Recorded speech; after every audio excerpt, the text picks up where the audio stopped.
Technology's advanced in dentistry has been wonderful. For instance, in giving local anesthesia or numbing people up, it is more comfortable than it's ever been before.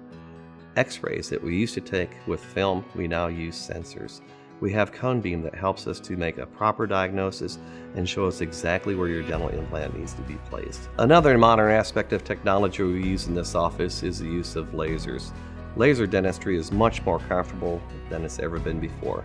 Less bleeding, less swelling, less everything. It's just a much more comfortable experience for you. Likewise, with the units that we use to clean your teeth, they don't make terrible noises like they used to. They don't make terrible vibrations. Everything that we do nowadays is much more comfortable as a result of technology. Utilizing all the modern technology we have helps me deliver personalized, comfortable care to you as my patient.